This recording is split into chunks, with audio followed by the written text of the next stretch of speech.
In the cold expanse of deep space, the USS Enterprise D glides through the stars. The great saucer gleams silver blue, her warp engines pulsing a thrum, a steady rhythm of power and purpose. Stars streak by in faint golden lines as the ship slows from warp to impulse speed. Whoosh, shh, the vast stillness of the galaxy returning all at once. Ahead lies a crimson world, Raimon, a planet bathed in dust and fire, turning slowly beneath twin green moons. Lightning crawls across its surface, crack, boom, illuminating deep scars of volcanic glass. The Enterprise adjusts course. Her deflector dish glows cobalt as she enters orbit. Beep, chirp, chirp. Computer tones echo softly through the bridge. A captain's log begins, calm and deliberate. Stardate 42505.7.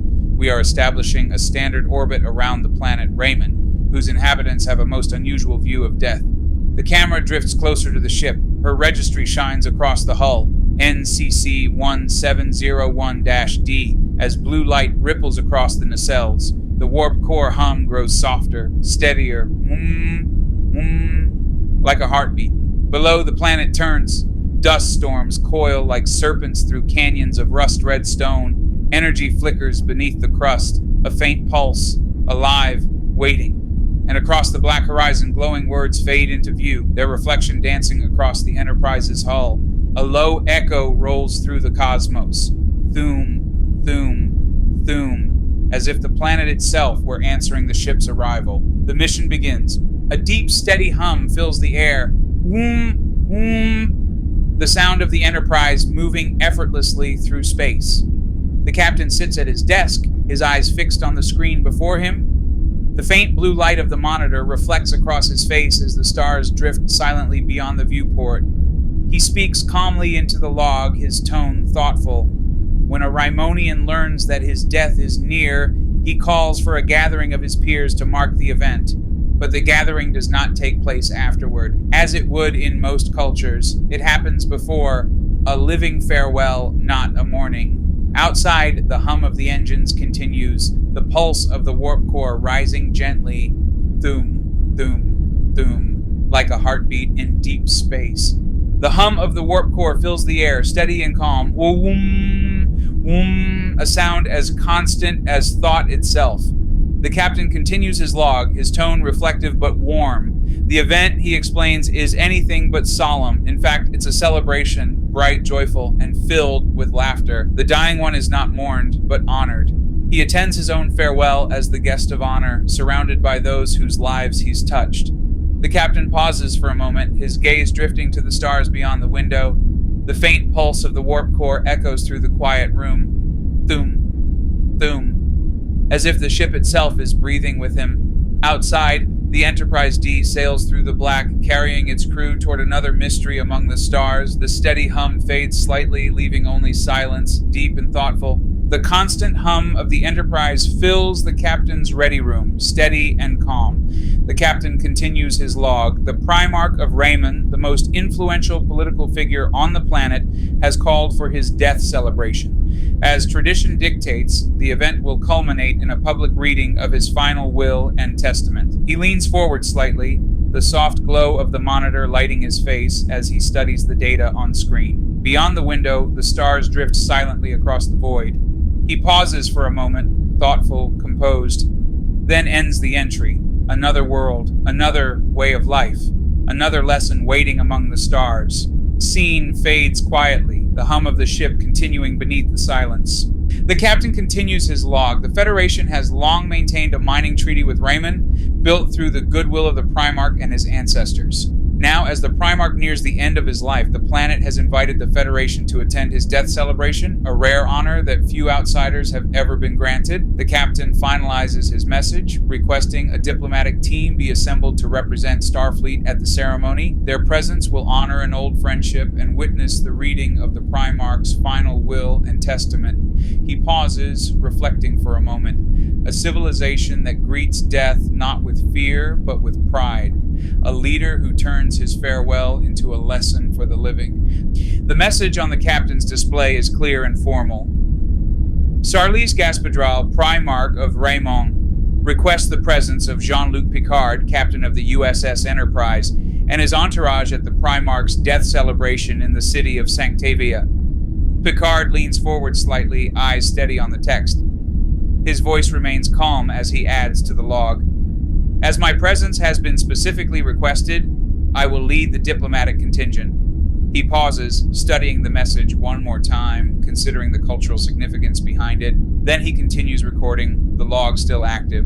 The captain straightens in his chair, his hand resting on the console. His tone is calm, measured, the voice of command. Log entry complete, Picard out. He ends the transmission with a tap on the LCARS panel. The display fades to black, leaving only the faint reflection of the stars across the glass. For a moment he stands in silence, a man who has seen countless worlds, yet still finds wonder in each one. Scene fades to black as the captain turns toward the ready room window, the next mission already on his mind. The captain turns from the console as the ready room door chimes. Soft door tone, familiar and precise. Come. The doors part with a low mechanical sweep. Commander Riker steps inside, posture confident, expression serious. Riker speaks evenly. I think we have something to discuss, sir.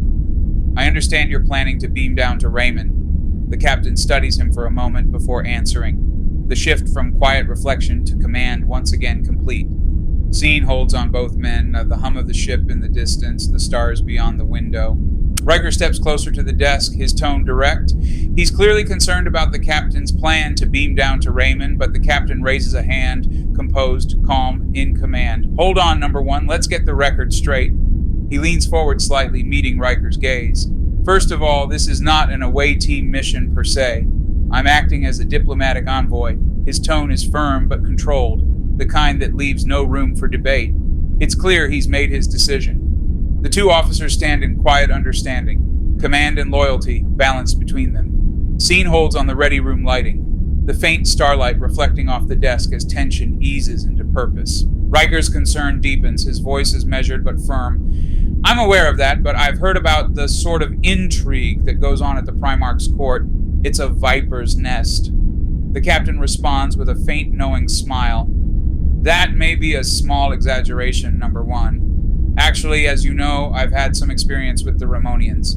The two officers stand opposite each other in the warm light of the ready room, the glow of LCARS panels reflecting softly off the desk. A shared respect lingers between them, even amid caution and command. The first officer stands across from the captain, his tone respectful but edged with curiosity. He reminds him of a time long past, a diplomatic visit during another Primarch's death celebration, the father of the one now dying. He adds quietly that the captain's presence there had been memorable. The captain's gaze shifts slightly toward the stars beyond the window. The weight of old memories lingers, unspoken yet understood. The captain gives a faint smile, recalling the earlier visit to Raimon. He admits he'd embraced the spirit of the place and earned a good rapport with the royal family. Then, in his usual calm tone, he reflects that there's no choice in the matter. The Primarch himself has personally requested his attendance. Anyone else appearing in his place would be taken as an insult. The first officer nods quietly, understanding that duty and diplomacy often walk hand in hand, but not always without risk. The conversation shifts as the tone grows more decisive. The captain explains that diplomacy isn't optional. The Primarch is the key to maintaining the Federation's mining treaty with Raimon. Refusing to attend the ceremony would damage everything they've built. Riker voices his concern, reminding him that Raimon isn't without danger, but the captain answers calmly, a faint trace of irony in his voice. He suggests Riker come along, that it might do him some good to see Raimonian politics up close. With that, the discussion ends. The captain steps toward the door, the ready room lights casting a final reflection across the polished desk before the doors slide open. The air was heavy with expectation as Worf stepped forward into the Raimonian ceremonial arena.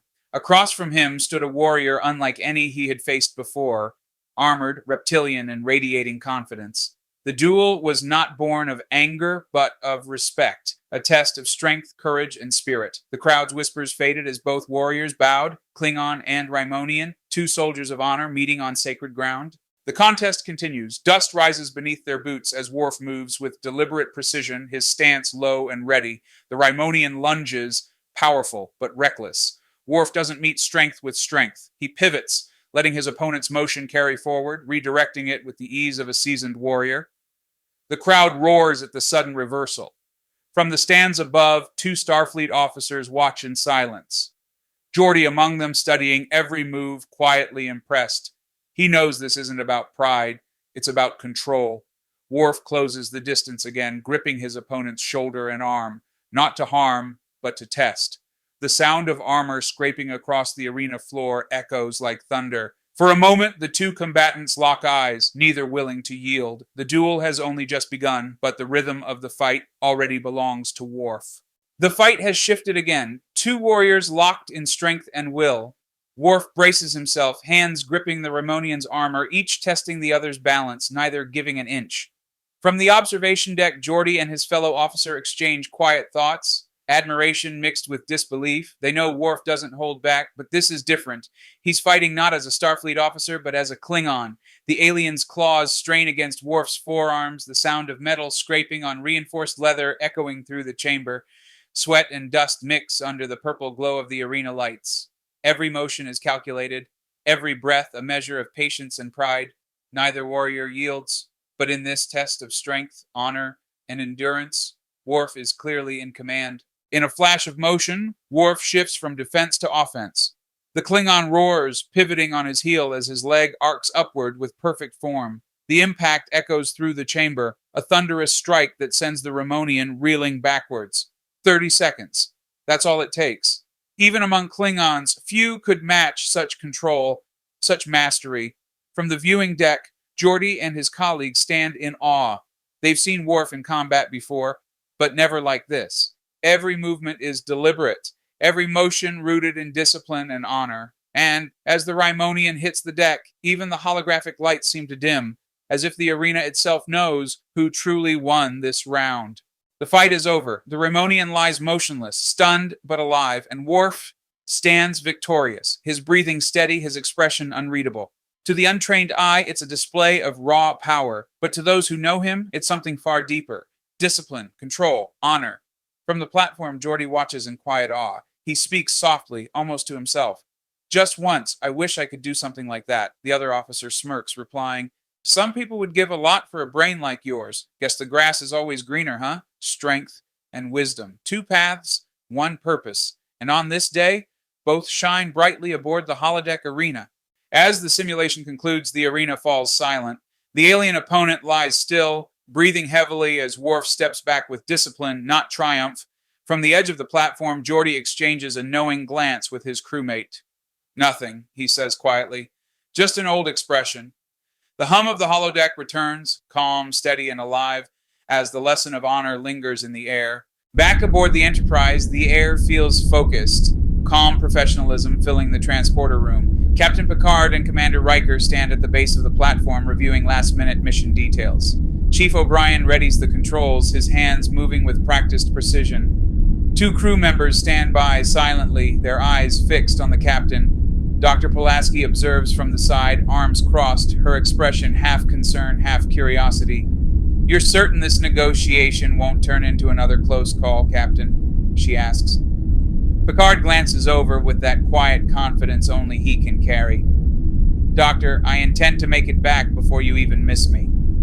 The faint hum of the transporter builds, steady, constant, and the away team takes their positions as duty once again calls them into the unknown. Inside the transporter room, preparations for beam down continue. The atmosphere feels lighter, the calm before the mission. Dr. Pulaski stands nearby, arms crossed and composed. There's a wry smile on her face as she addresses the captain. That's quite all right, Captain. You know how I feel about having my atoms shot across space, and no matter how interesting the destination may be. Picard nods slightly, his voice warm with understanding. Quite understood, Doctor. But thank you for asking. Riker glances toward the transporter platform, then back at Picard. There's a hint of humor in his tone as he says, I imagine you'll be eager to see the Primarch again. Picard's gaze lingers on the transporter controls, thoughtful. I must admit, I'm looking forward to this. There are few places like Raimon the Three exchange quiet smiles, the kind shared between officers who faced countless missions together. The hum of the transporter fills the silence as they prepare to beam down. Picard turns to Riker, a faint smile on his face. I'd like to see him again, yes, but it's not as if we were the best of friends. Riker nods respectfully as he steps up onto the transporter pad beside his captain. From the console, O'Brien looks up. Ready when you are, sir. Picard gives a courteous nod. Thank you, Mr. O'Brien. He pauses briefly, his voice calm but thoughtful. Actually, it's difficult to make what you'd call a friend down there. One may respect a Raimonian, even admire him, but trust? He exhales quietly. I'm afraid that's a different matter entirely.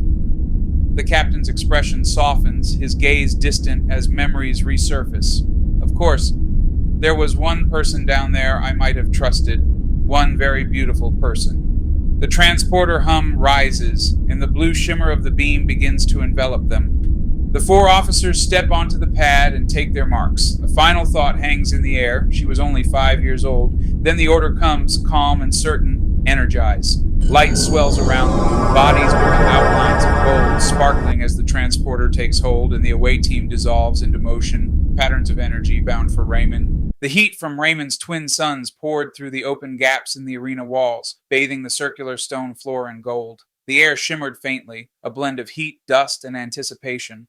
Rows of Raimonians stood silently, their eyes glinting like molten jade as two figures stepped forward onto the dueling floor, a young Starfleet officer, Ensign McRobb, and a towering Raimonian warrior. The challenge had been issued in ritual, not for vengeance, but for honor. Among the Raimonians, such contests were sacred. McRobb, despite the nervous churn in his chest, nodded respectfully. This was no simulation, no holodeck exercise, no safety net of Federation control. This was real, only instinct, strength, and pride.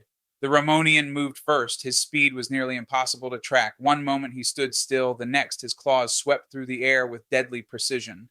McRobb ducked just in time, feeling the rush of displaced air graze his hair. Around them, the crowd murmured in deep, rhythmic tones that echoed through the chamber like rolling thunder. Gathering his courage, McRobb lunged forward, attempting a standard Starfleet close combat maneuver, but it was like grappling a solid wall.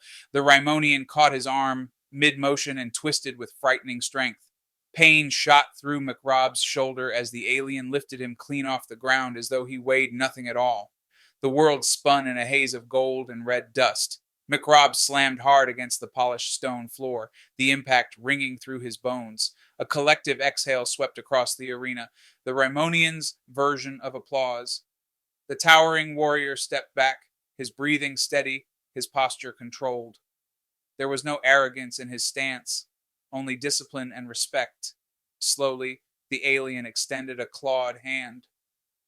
McRobb stared at it for a moment, dazed, his pride stinging more than his injuries. Then he understood. The gesture wasn't mockery, it was acknowledgement. The Raimonians valued courage as much as victory, to face the challenge, to endure, to rise again. That was their true measure of strength. McRobb reached up and took the offered hand, wincing as he was pulled to his feet.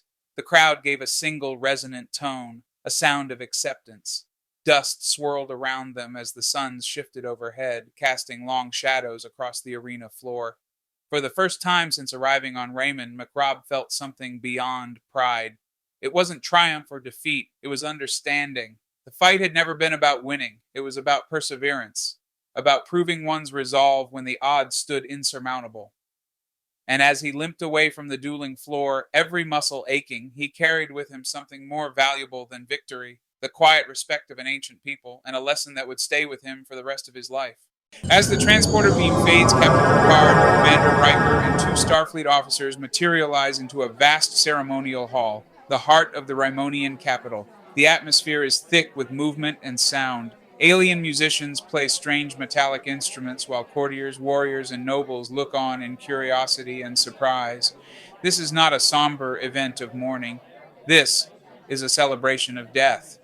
Around them, the Raimonians raise their cups in ritual to honor the passing of their ruler, a people whose traditions treat death not as loss, but as triumph. The Federation crew stands out sharply among the chaos, their red and gold uniforms glowing beneath the alien lights. Riker steps forward, glancing to Picard. His tone carries equal parts skepticism and awe. So this is a death celebration, he mutters quietly. taking in the spectacle. Picard nods slightly, expression unreadable. It is indeed, he answers calmly. And as you can see, all our fears were groundless. Before he can continue, a commanding voice echoes through the chamber. The crowd parts as a tall, muscular Raimonian strides forward, his deep violet cloak flowing behind him, his golden eyes locked on Picard. It is Lord Tarball, one of the Primarch's closest advisors, and a man who clearly recognizes the captain. Picard! Tarball exclaims, his tone half amusement, half challenge. You dared to answer the Primarch's invitation after all. Picard meets his gaze, unflinching. I would not have missed it for the world, Lord Tarball, he replies evenly. Not this one, or any other. The alien's expression twists between respect and suspicion, but for the moment, words are enough. The tension breaks, if only slightly. Around them, the celebration continues, the music swelling, the scent of alien incense filling the air. And as the Federation officers look around, one thing becomes clear, Lira. This is no ordinary diplomatic gathering. Something deeper, that and far more dangerous, awaits them here among the Raimonians. The great hall shimmered with light and noise, filled with the hum of voices and the gleam of ceremonial armor. The air was thick with tension. As Captain Picard and his officers stepped forward, the crowd parted, and from the far side of the chamber, Lord Tardal emerged, tall and broad-shouldered, with bronze skin and the sharp bearing of authority. Tardal carried himself like a predator sizing up his prey. His voice carried easily over the music and chatter, filled with scorn at the sight of the Starfleet captain. It was clear that his words, whatever they were not meant as a welcome. Picard, calm as ever, stood his ground. There was no anger in his posture, only quiet resolve. He'd faced hostility like this before, and he knew when silence spoke louder than argument. Around him, Riker and the others waited, uncertain whether the confrontation would turn diplomatic or dangerous. The alien lord raised his arms, making a display for the assembled guests, proclaiming that his people no longer bowed to off-worlders, that times had changed and their world would soon stand alone again. The speech was as much for the crowd as it was for Picard, and the murmur of approval from those gathered confirmed the divide he meant to draw. Picard responded only with composure, the faintest trace of a smile, more diplomatic than amused. He acknowledged the words, but offered no challenge. There was nothing to gain by trading pride with a man consumed by it. When the moment passed, Tardal turned away, his heavy cape sweeping behind him. The crowd slowly returned to its celebration, though the uneasy energy lingered in the air. As the alien disappeared into the sea of guests, Picard exchanged a glance with Riker. No words were needed. The meeting had told them everything they needed to know, that peace on this world would be won not through strength, but through endurance and restraint. The hall was alive with motion, a gathering of alien dignitaries and Starfleet officers beneath the shimmer of golden lights. Captain Picard and Commander Riker moved through the crowd, their uniforms standing out against the swirling colors of alien robes and ceremonial garb. But beneath the music and laughter lingered something else, an uneasy tension that hadn't faded since their arrival. Picard's eyes followed Lord Tardal as the alien disappeared into the throng, a powerful presence both politically and personally. Picard had hoped that Tardal's hostility toward off-worlders would have softened with time, that old wounds might have healed, but it was clear now. Nothing had changed. The captain glanced at his first officer. He didn't need to speak to feel Riker's concern. The words came to mind almost automatically, that things on this world had shifted in subtle, dangerous ways. Still, Picard refused to let speculation cloud his purpose. Perhaps it was bluster, perhaps not. But either way, it wouldn't hurt to stay alert. The two officers continued through the crowd. Eyes followed them, some curious, some cautious. They were strangers in a hall filled with old rivalries and silent memories. But then, something broke through the tension. Movement. Grace. The kind that commanded attention. From across the chamber, a woman in emerald and gold stepped forward. Her gown shimmered as if alive, its fabric catching every flicker of light. Her dark hair flowed behind her like a wave, and her gaze locked onto Picard's with unmistakable recognition. In that moment, the murmur of the hall seemed to fade. She moved closer, her presence both powerful and familiar. The world around them fell away, the politics, the ceremony, the crowd. There was only the sound of her voice, warm and certain. Jean-Luc. Her arms wrapped around him, and for the first time since their arrival, Picard's composure faltered. It wasn't duty or diplomacy in that embrace. It was something older, something human. The camera lingers as the light shifts across the marble floor, a moment suspended between past and present, and the beginning of something neither of them expected to find again. As Captain Picard and Commander Riker stand among the gathered crowd, a familiar voice cuts through the noise of the chamber. A woman in green steps forward confidently, her tone playful, her expression filled with recognition. Picard turns, puzzled at first, until realization dawns in his eyes. He whispers the name Lutina. Once, long ago, she was only a child, the daughter of the Primarch. Now, grown and radiant, she carries herself with the authority of her lineage. Riker, ever the gentleman, catches himself mid-stare, straightening his posture with a faint smile. Picard introduces her to his first officer with quiet respect. "Commander Will Riker," he says softly. "This is Lutina Gaspara, the Primarch's daughter." Riker bows slightly, taking her hand in greeting. His surprise is genuine, but his charm is unmistakable. The formality of Starfleet meets the warmth of old acquaintance as the atmosphere softens.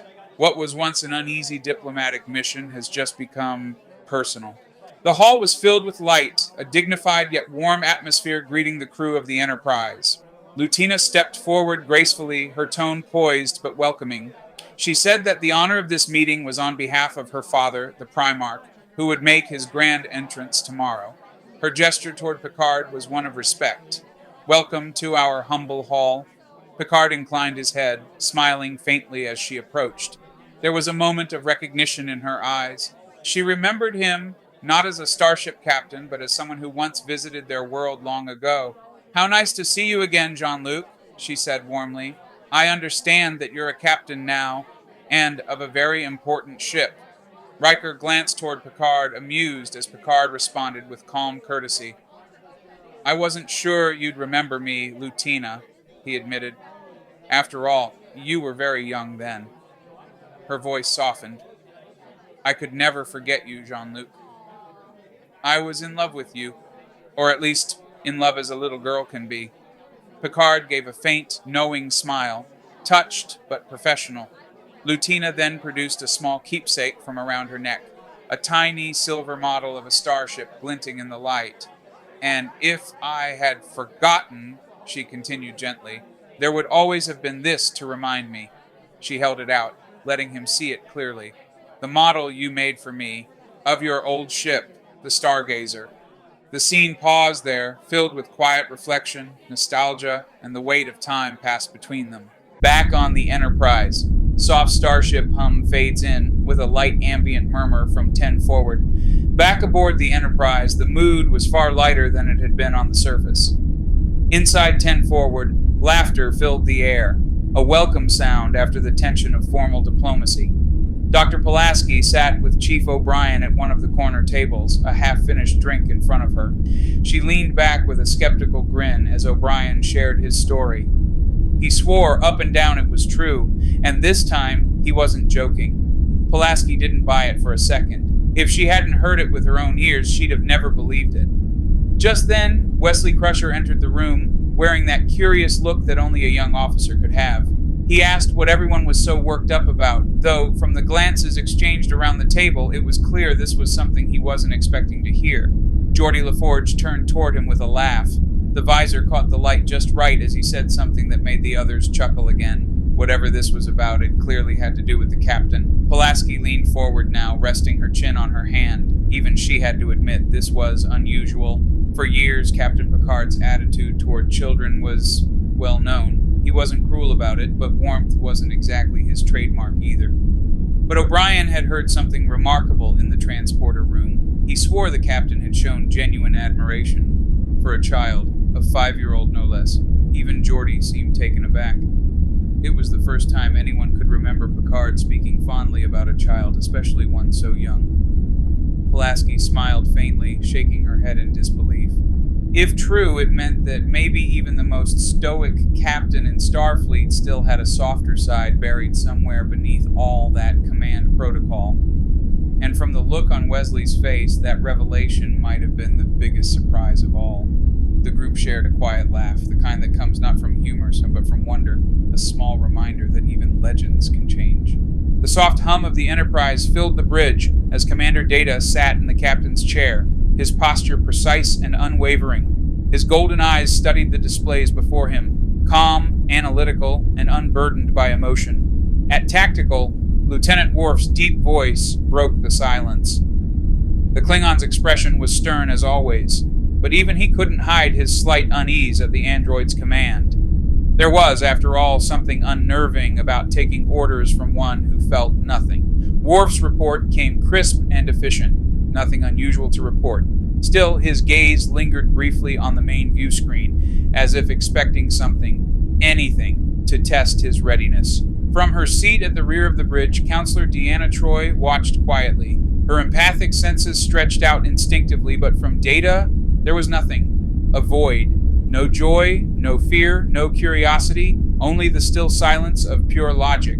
Two young officers manned the helm and con, their hands gliding smoothly over the glowing controls, maintaining the ship's perfect course through the stars. To them, it was just another watch, another quiet moment in the vastness of space.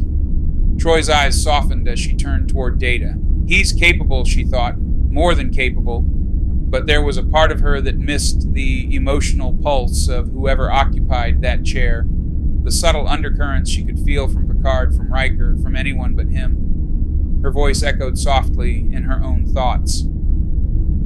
It's just that I'm used to feeling the emotions of command, and with Data, there are none. Then, after a pause, almost wistful. Of course, that's my problem, not his. The stars shimmered beyond the bridge windows, silent witnesses to the strange, beautiful paradox that was Lieutenant Commander Data. The Enterprise away team has settled into guest quarters within the ancient fortress of the Primarch. The halls are lit only by flickering sconces, their shadows stretching across the polished stone. Commander Riker stands near Captain Picard's door, still uneasy after the evening's formal reception. Captain Picard assures Riker that he'll be fine for the night. After all, they are honored guests of the Primarch, and his guards are stationed throughout the corridors. Riker reluctantly agrees, reminding his captain that he's just a call away if needed. With a respectful nod, he bids good night and turns to leave. Moments later, the corridor grows silent. A cloaked figure appears from the darkness, armored, imposing, weapon in hand, watching. Picard senses movement. He steps back into the hall, only to find the hooded figure standing before him. The stranger's voice is calm, but commanding. He tells Picard not to be alarmed. The Primarch has summoned him, and secrecy is required. Picard hesitates, his eyes narrowing. He questions the need for such mystery. How can he be sure this is genuine? The figure doesn't flinch. He repeats that these are direct orders from the Primarch himself. Picard finally relaxes, ever the diplomat. He notes dryly that if the Primarch wished to see him, there might have been a less dramatic way to arrange it. With that, he steps forward into the shadows, following the silent escort deeper into the fortress. Captain Picard stands beneath the strange architecture of the alien city, his expression calm but cautious. The air hums with an uneasy quiet. A hooded emissary from the Primarch speaks softly, insisting that Picard must come alone. The meeting, he says, is of great importance and meant only for the captain's ears. Picard studies the man for a long moment, searching for truth in his words. His instincts tell him not to trust so easily.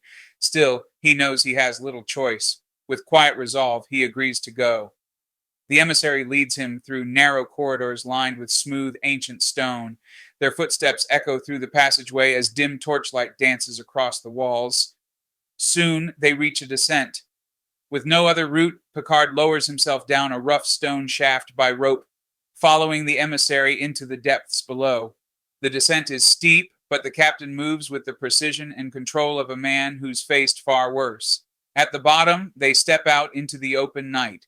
Waiting nearby are two horses, their breath visible in the cold air. The emissary gestures toward one, assuring the captain that their destination is close. The Primarch's summer residence only a few miles away. Picard mounts the horse, glancing briefly toward the distant horizon. The night sky glows faintly purple against the silhouette of alien spires. As the horses begin their journey, the captain's thoughts turn inward. He doesn't trust the situation, but he knows the Primarch's reputation as a master of secrecy. If this truly is an official summons, he can't afford to ignore it. The two riders move swiftly through the alien countryside, the rhythmic sound of hooves breaking the stillness of the night. Picard's eyes narrow as the wind whips across his face. He knows he won't have to wait long to discover why he was called here and whether this mission is genuine or a trap. As the alien night stretched over the landscape, Captain Picard and his mysterious escort rode hard toward a looming fortress, the Primarch's summer residence. Dust rose behind their horses as the distant torches flickered off ancient stone walls. When they arrived, the hooded figure turned his mount and motioned to Picard. The captain was to continue on alone. The invitation, nor perhaps the command, seemed unusually secretive, even by the standards of diplomacy. Picard, ever cautious, questioned the wisdom of stepping into the unknown, but his guide offered no reassurance, only the reminder that this meeting was for Picard's ears alone. Reluctantly, the captain dismounted and approached the entrance. His communicator chirped to life as Commander Riker's voice came through. "This is Picard. Come in, number 1. The echo of his own footsteps was the only reply. The halls were silent. The vast structure, though grand, was lifeless, a shell of stone and shadow. Standing in the dim light, Picard adjusted his uniform and glanced around warily. "I'm at the Primarch's summer residence," he said to himself, "and so far, it appears to be deserted." Captain Jean-Luc Picard arrives alone at the Primarch's summer residence.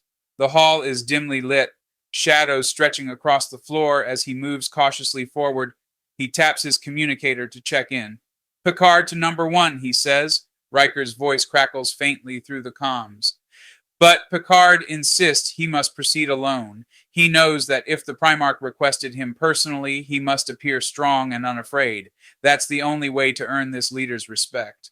At the far end of the room, a faint light glows above a high-backed chair. Picard steps closer. The figure before him, the Primarch, looks weary but regal, draped in ceremonial robes.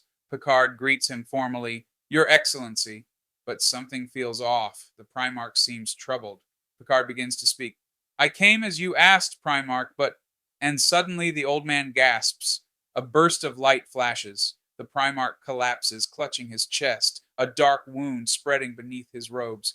Picard rushes to him, horrified. Then movement, a shadow darting behind the curtains. Picard turns sharply, shouting, "Who's there? Stop!"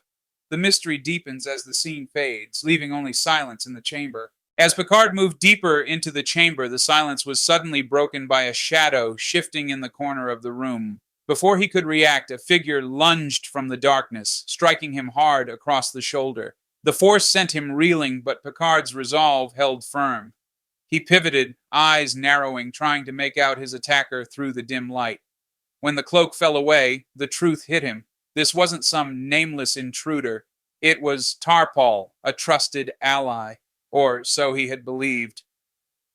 Picard grabbed hold of the cloak, pulling Tarpal closer, demanding answers. "Why?" he started to say, but the betrayal was written across Tarpal's face. There was no time for talk. The struggle turned fierce and desperate. Two men locked between duty and deception. The clash stopped only when the room erupted with the shouts of armed guards, energy weapons leveled at both of them. "Stop! Both of you!" one of them shouted. The lead guard stepped forward, voice booming with accusation. "You are charged with the murder of the Primarch."